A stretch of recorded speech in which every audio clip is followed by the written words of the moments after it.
That's not the first thing this is. In every religion, first you have to know God. Baha'u'llah says no. That is unseeable, unseen, is not understandable. You cannot fathom even to that. I described it before if you listened to my previous talk. He says no, the manifestation of God is what you can understand, beyond which is gone. Baha'u'llah is a safe distance from the sun. He is the earth. On it, you're okay. You're going too far, you're going to burn. Sun become manifestation of hell, not life. Manifestation of life is here. If you want to pass earth, pass Baha'u'llah and live in Mercury, you can't be a human being. You got to be somebody else, if such thing exists. But human being, if you are, this is it.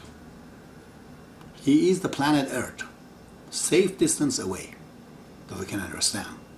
He is the image of God in the computer. So he says, me, I am the first, he says. This is the second point of this verse. The third one, he says,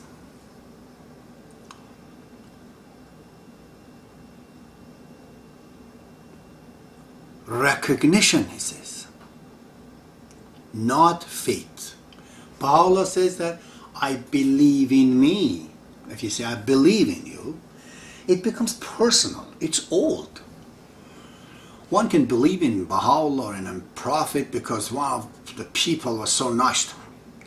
Some Christian comes and completely saved the life of a guy who was dying. As a result, he became a Christian. So to him, the follower is more important than Christ, because the reason he's going to Christ is because of him. Like, that's crazy, isn't it? You want to believe in king from his soldiers. How would this is second hand, things. Belief. The moment a belief comes, a mediator comes in between. Somebody has to bring you this belief. A good act of a believer. You had a vision. God knows. Somebody talked to you, was nice to you. Somebody must have caused you to go to Baha'u'llah. Baha'u'llah says that recognition. You have to recognize me, who I am. How do you recognize him? I gave you some of the ideas. Well, for me it was simple. As a young man, I was falling in love with a Christian girl, and I said I can't talk to him. I read Islam, read Christianity, both of them were garbage. I went through communism to read some of those books, and they're just off too. We're not going to get anywhere with this. So I just saw there's a problem of communication with the people in the planet.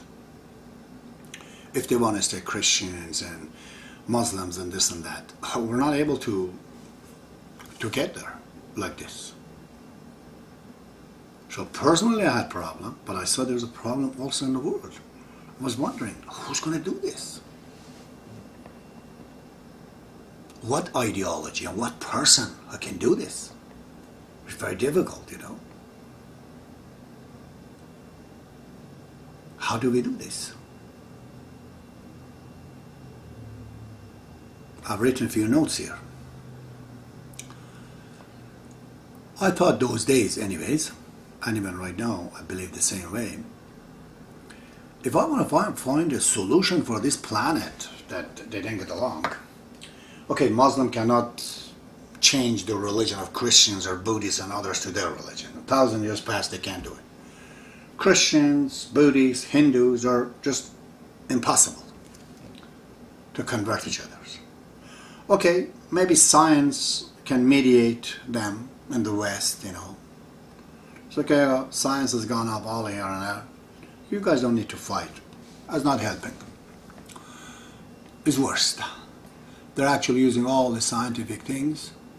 It's a disease religion, differences between the religion, that no one can solve it except the very founder of it, the manufacturers. Baha'u'llah is the manufacturers of this religion. He knows what to do. Nobody else can. It's not a simple germ, brother. You can't get rid of it. So who's going to have this power to actually get these people together? Over 100 years past, there are Baha'is all over the world, from the Sunnis, from the Shiites, from Ismailis, among the Muslim sects, among the Christians from all different sects. In Japan, there's Baha'is. In China, there's Baha'is. Name it, everywhere. Not many, but the diversity of it is telling us at the time that Baha'is have no money to spend, basically, to do any advertising or anything.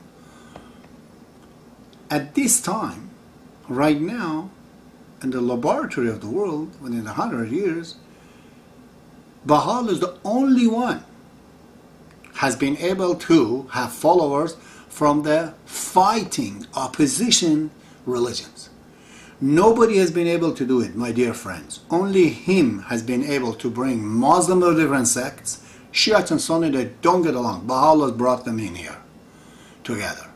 Ismail is the same thing. Baha'u'llah brought them together. Christians, Catholic, to get along with the Presbyterians, I don't know, Baptists, this and that. Baha'u'llah brought them together.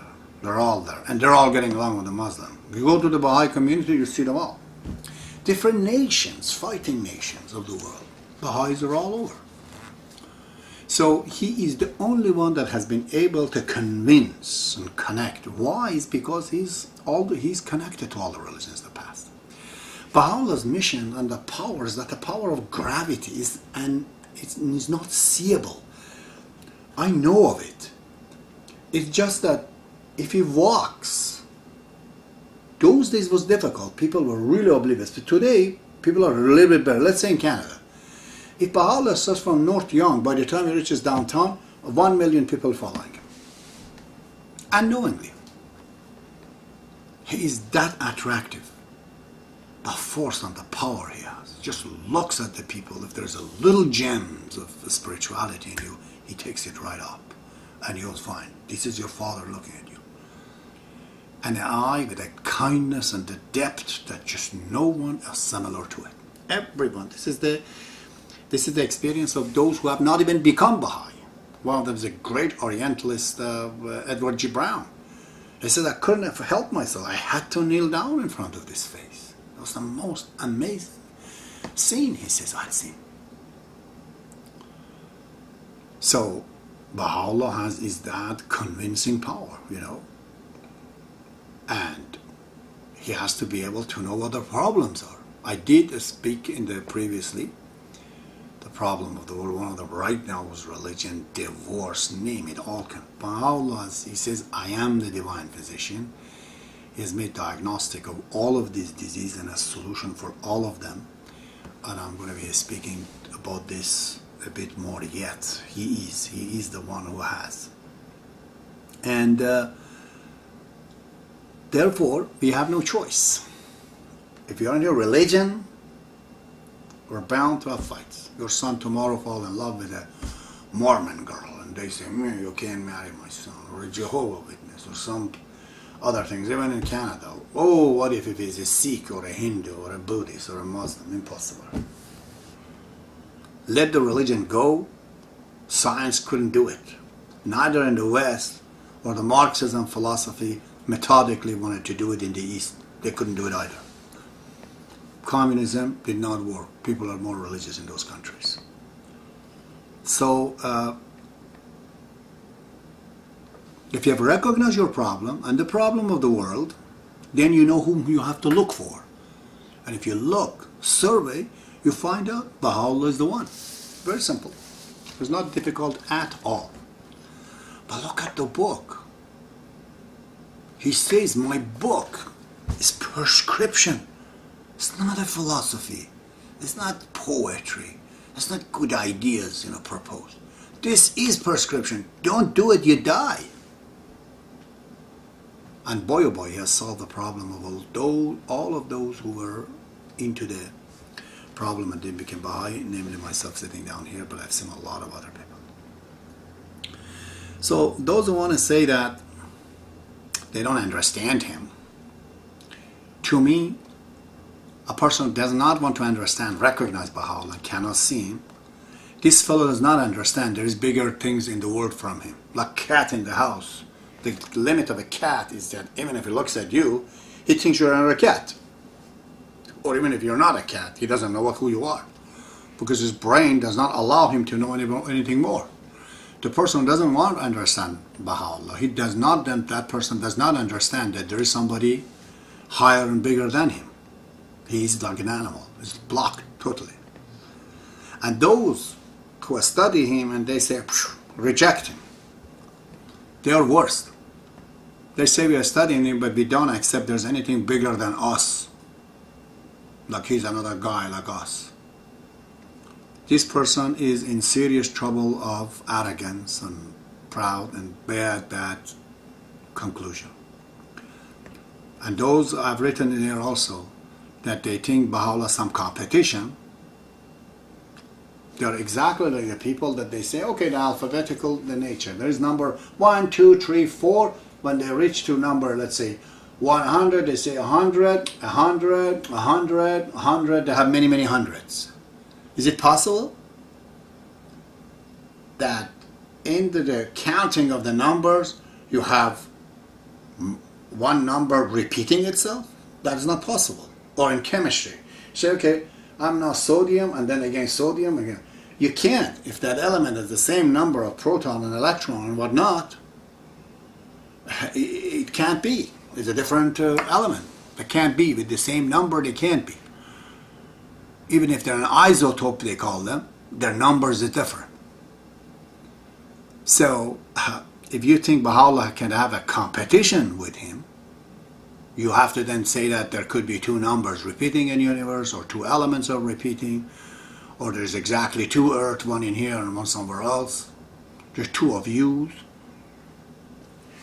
Just like the old, records, they keep repeating words. And sometimes I used to listen to them, and it was just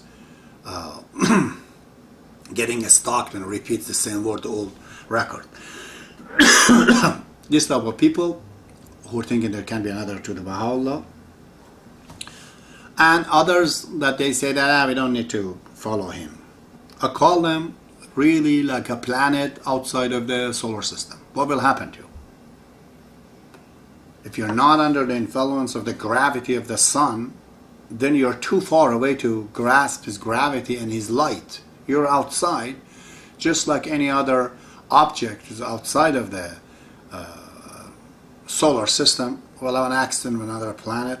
The end of these people are just like that. Okay?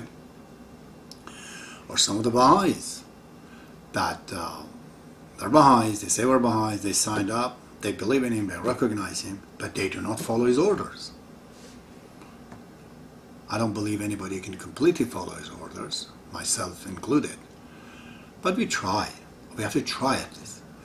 If we don't follow his orders, he says that, I'm sorry, in this verse he says, he says it's acceptable. There's the twin duties. Once you know I am the doctor, you're going to have to go apply the prescriptions, he says. What is the point to say that I went to the doctor, met the doctor, great doctor, but I did not have time to go and buy the medicine or apply this, or I bought the medicine but I'm not taking it? Well, then you remain sick again, And Baha'u'llah complains from those people a lot of time. I'll bring you those quotations. He in fact says, I am not having any worries in the tablet of splendors from my jails and what my enemies have done to me, but my suffering is of those that they relate themselves to me